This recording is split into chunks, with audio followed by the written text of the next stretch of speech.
along.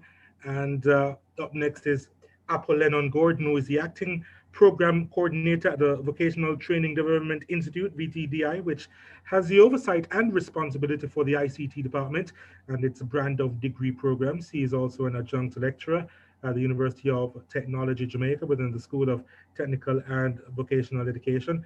Mr. Gordon's main objective is to become prolific in facilitating learning and nation building through social and infrastructural development. He has worked as a consultant and an expert for several non government organizations in the areas of technical vocational education, training, social and community infrastructural development.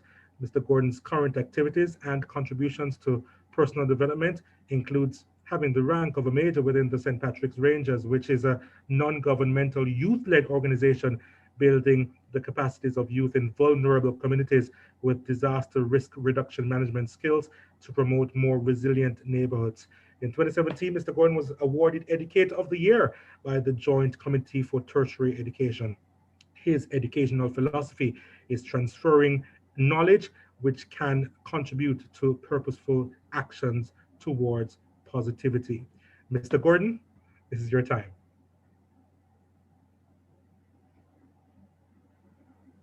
Good, good afternoon, one and all. Good afternoon. Let me first say Happy International Men's Day to all the men that are here currently um, on this platform or will be tuning in on another time. Thank you to the organizers for inviting me. It is indeed a wonderful pleasure to speak on a forum like this. My host, Oliver, Donald Oliver, my panelists, fellow panelists, Chad Ratchery, and Aldo Sherrington. Um, Thank you, thank you, thank you.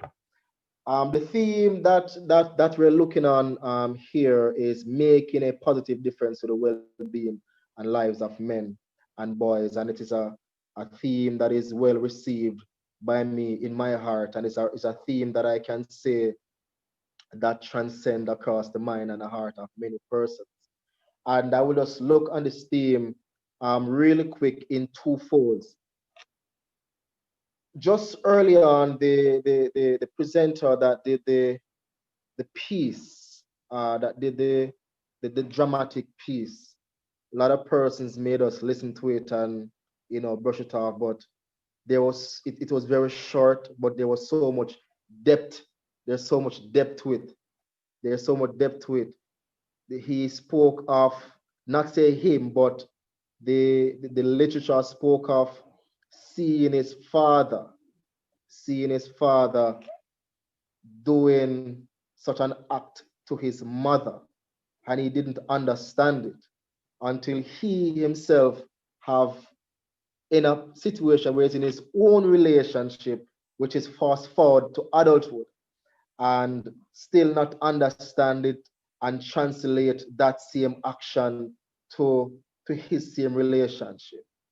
And that spells something that a lot of persons don't really realize, that even with men, most with men emulate, men learn from what they see.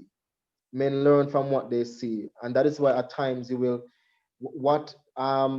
see guys on a corner, you find persons, the young boys gravitate to that because that is what is prominent.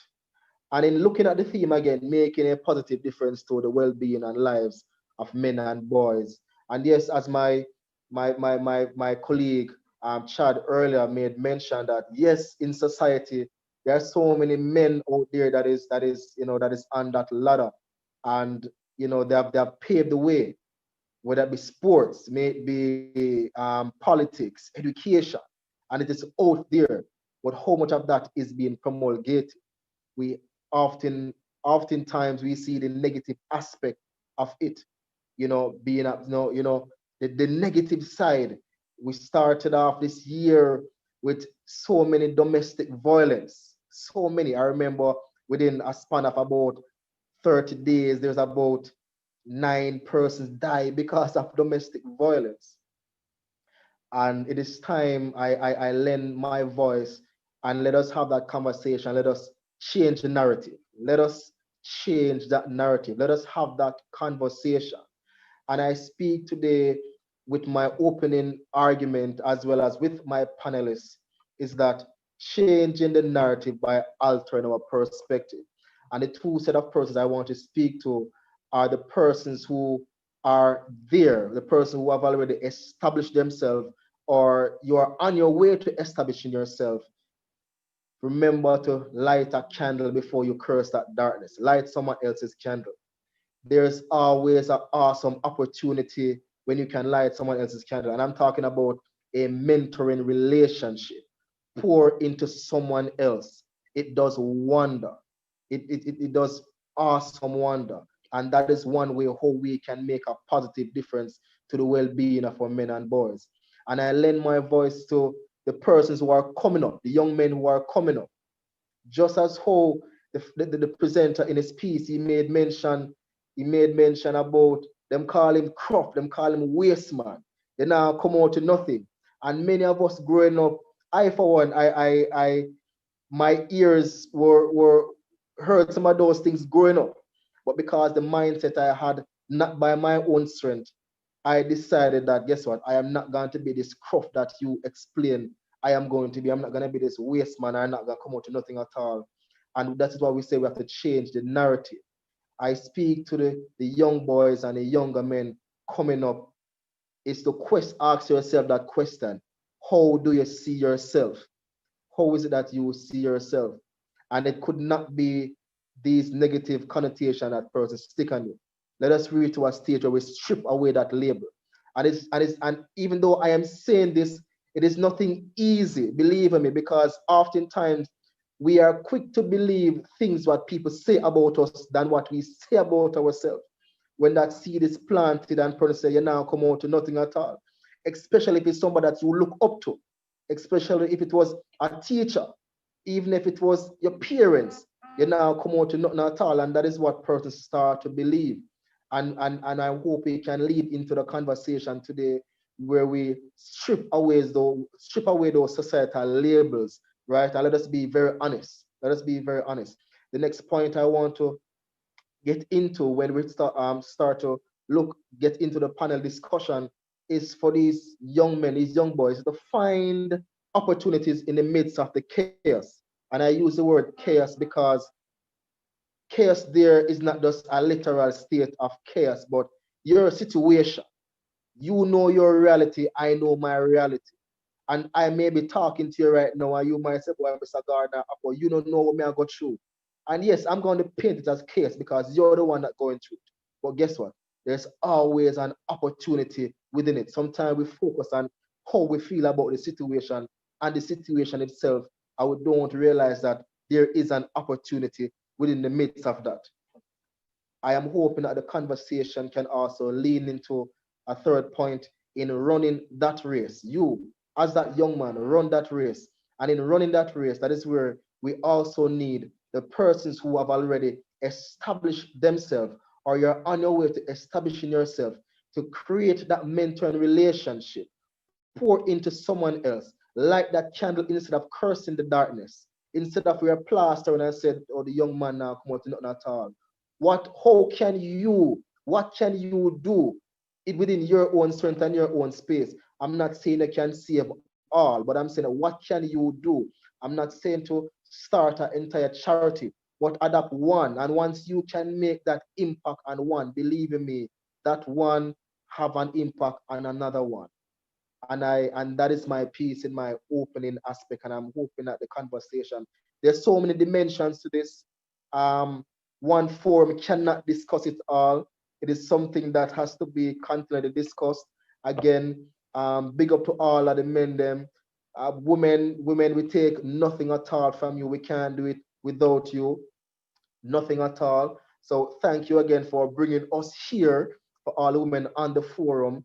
And we're looking for a very rich and fruitful discussion as the time progresses, as much as we can possibly can. Thank you again. Thank you very much, Sir Gordon, for that. Just a little bit, but just to acknowledge McCoy Morrison, who said a lot of males don't know what success means to them, and this causes a loss of development within our society. Jelani Roper says, in Jamaican society, as men, we are not allowed to have feelings. Then these men turn to violence to display this tough masculine identity that may attract some women, and because we do a lot of stuff for women, and may look good to some friends. It's all about pleasing society, not themselves. Chad made an important point just now, and I think as a nation, we are not specific enough to deal with our unique circumstances. And even with the environment argument the other day, where a lot of persons are even asking, why are we mining? The concept of mining on an island just doesn't sit well with me, because it's it's more finite than most other areas on the planet. But that's a different discussion. The point that I'm making, though, is usually when we look at social interventions, we take our cue from the United States. And Apple, I want you to join in, because I know that you are on the ground a lot. Why is it that men in Jamaica, and that's the point I'm making, have been ostracized, and our young boys in particular have been ostracized? Because not a lot of focus in terms of social intervention um, has been placed on our young men. And even when I was attending university, mind you, I was in the arts, so it could be obviously more lopsided to more girls being a part of the arts. But I think generally speaking, there are more women going to our universities as opposed to men. And for me, that just means that nobody really business about the men and them achieving higher education, which is just a synopsis of the bigger picture, I feel.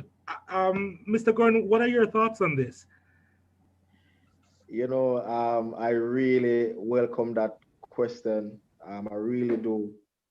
And it ties into something that someone put in the chat about men not being able to share. And that is so real. But to tie it all together, you made mention that there's not much social interventions. I'm a big advocate for social intervention.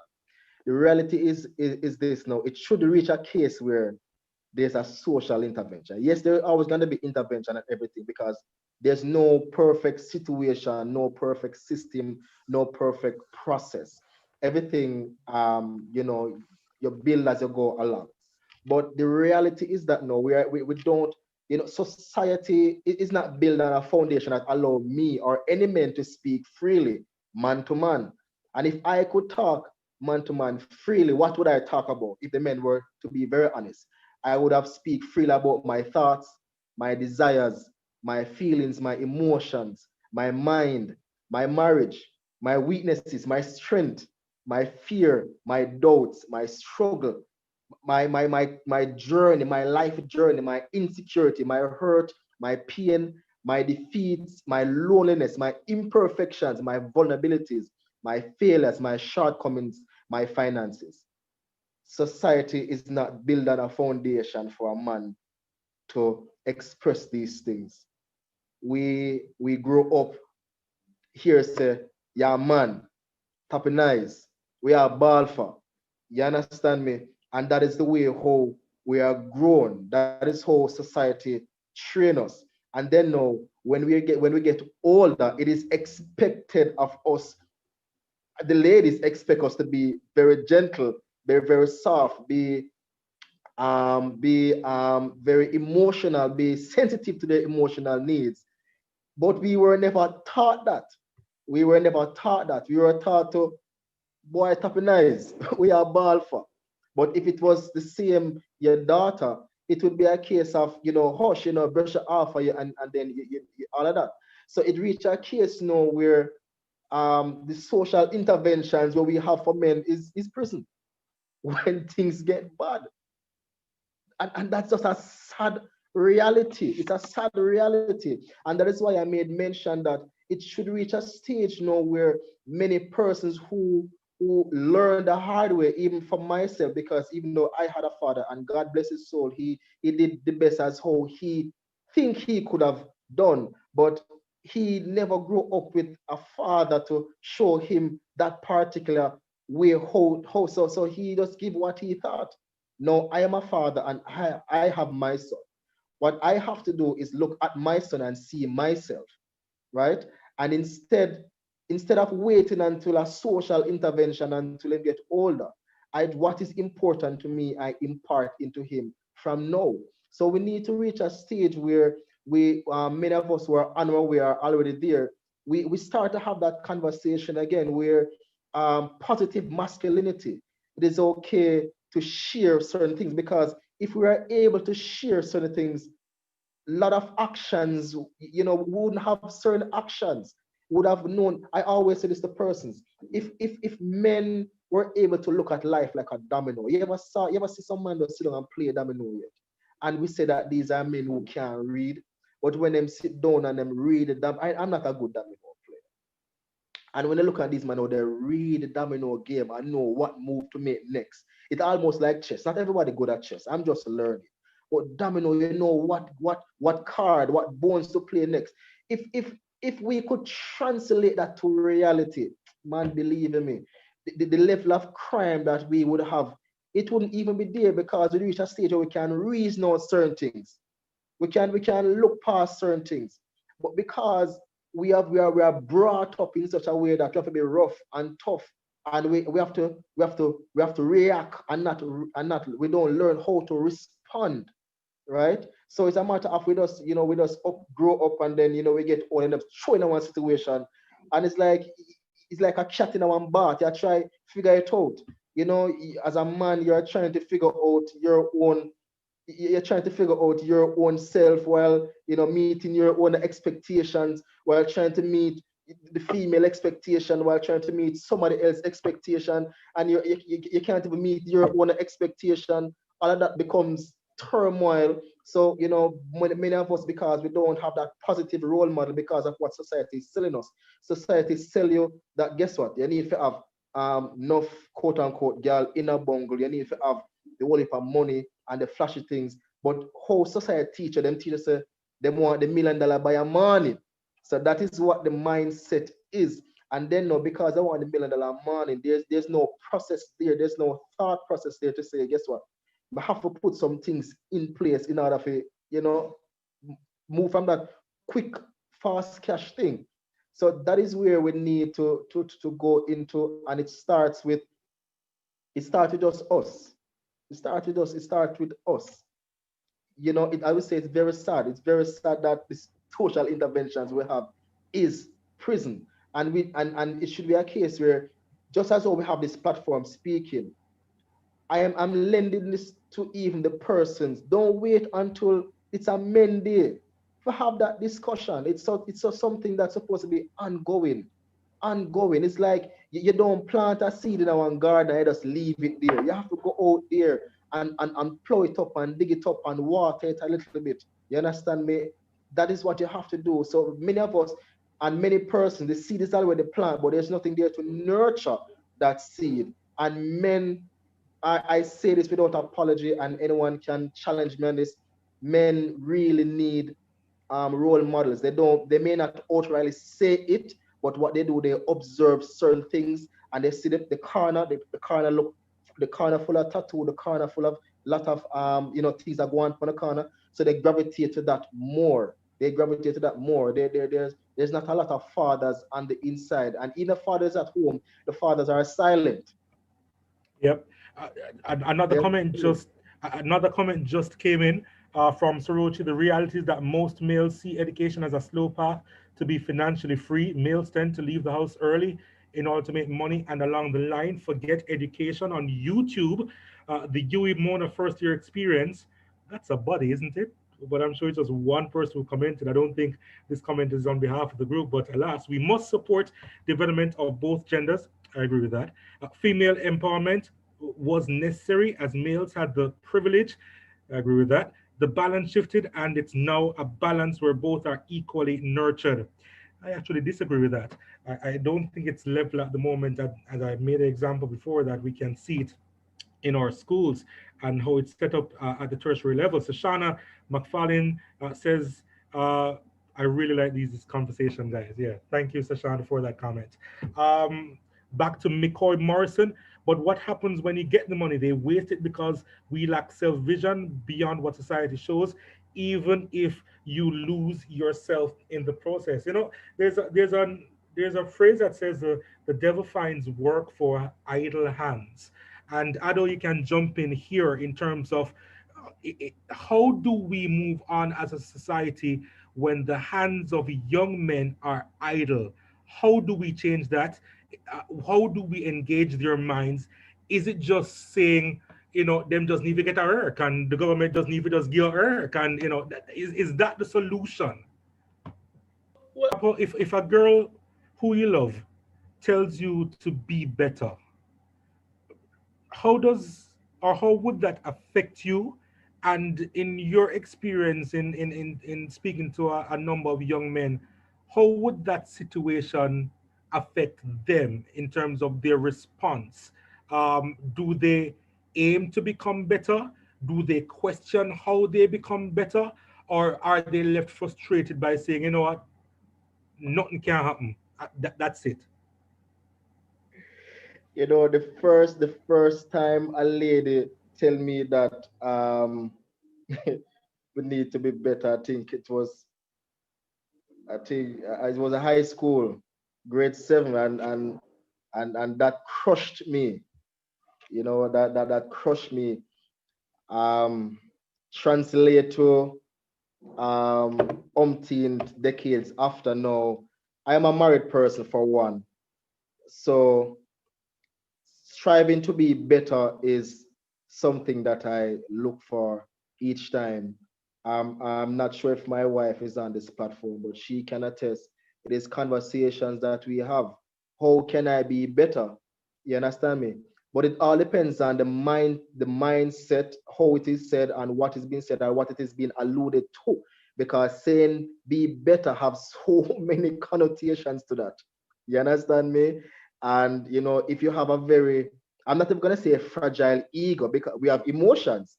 So someone can say, yeah, you need to be better, and it may lead to the wrong thing. And that in itself may kill whatever conflict, whatever little confidence they did have to begin with, right? To say to be better. But in terms of being a better person, let us lean towards that way. um, that is something that should always be welcoming. So if someone should say to me, and I'm saying this to the persons on the platform, not being fictitious, I'm being very transparent. If I'm in a relationship, let's say my wife, or let us say if I was not married, and the person asks me, and the person to me say, you need to be better. I'm going to say, what is the challenge you're currently having now? Because in order for me to be better, we have to identify what is the challenge, and then look at the gap. Where do you want me to? Where do you want me to be? And then look how we can plug the gap. And if it's a case where you want me to be better, how can you help me to be better? What is your role in the? What is your role?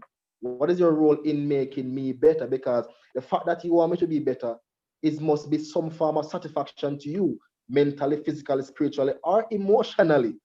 You understand me? So you want me to be better. Okay, let us go on this journey together then. Instead of you just say, let me be better, and I'm trying to find my way out and tripping over things, falling over. If you want me to be better, let us do this. What do you want me to do? How are you going to assist me in plugging those gaps in order to be better? Shay Music says, good The conversation. question you had asked earlier is a question of social intervention. Do we think we should go the route of getting our boys into the army? We see where that work for a lot of other countries such as Turkey. I was in the States at one point in time, and I some of my friends are from Turkey. They made mention that you have all men, all male over there. You automatically go into the army, and by the age 19, you decide if you want to stay in the army or you go look work. You understand me?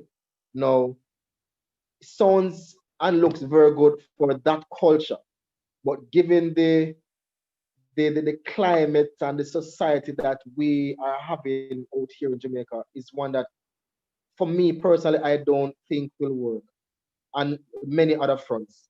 And I will touch on what I see, what is really happening right now. I remember in high school, I was a cadet in high school, and for me, I left the cadet because for me, I wanted my own way. I felt very restricted, and realized that even with boys, young youth, adolescent, not just boys, teenager on a whole, when you give persons rules and confining rules, the human nature wanted us to break that rule. They said to wear brown socks, they're going to wear white. They said to put a shirt in your pants, and guess what? They feel like the shirt wear outside of them pants, so then take it out. Okay, so all right, so me give a bush jacket to must wear, bush jacket wearing outside. No, I'm seeing where boys tucking in the bush jacket into the pants because person just want to be unruly. Why? Because you say I'm supposed to do this, they just want to do something else, right? I must applaud the government and the hard trust to what I'm seeing right now, where just we would call them ghetto youth, but we call them unattached youths, right? So those are the youths that are out there. They're not in any formal system. I would say where persons through the councillors and the member of parliaments where they get those youths and get them into a training program, right, where the government actually pays for this program. We have seen where persons argue that it is not sustainable for the vocational training centers to keep these youth. So we see now where they're at the upper camp, right? So currently at upper camp, you have many unattached youths up there doing, I'm a part of that program too, that program where they call it the LEGS program, Learn, Earn, Give, and Save program. Or them call it the NEMP, the National Youth, what do you call it? National Youth Engagement Program, the NEMP program. So we see where the government is doing a form of social intervention. Now, even though that is good, and I'm a part of that, I'm an assessor on that, I'm a mentor on that, it leads into the question is that, is this a band-aid? Because the sustainability of it, is it that we're going to just look on all the youths now that are currently unattached and get them there? What about the persons who are coming up? I believe that we should grab them from there and then from the basic school, and don't wait until it reach to a state, till it reach a so-called situation where we're trying to put in something remedial. Just as though we have that now, it should be a case where, okay, just as like you have a project, we have a start of an end. How long is this? Is this going to be a 5 year, a 6 year, or 8 year, or 10 year plan? All of those youth on the street, all of those persons who are unattached, you get them. And the next part of that now, even though yes, we have these persons, we're upskilling them in electrical, all different type of skill. We have to find the jobs. That is the next thing. So yes, we find that social intervention where they're up by upper camp and they're there, they're learning discipline. Many believe him is hard. Some of them you see me up on a necktie, they say they will never wear a tie because only so-called certain man wear tie. And we still see the level of indiscipline, right? But just as so you can teach person knowledge, skills, but you can't teach a person attitude. You can demonstrate it and hope that a person um, may see it and emulate it.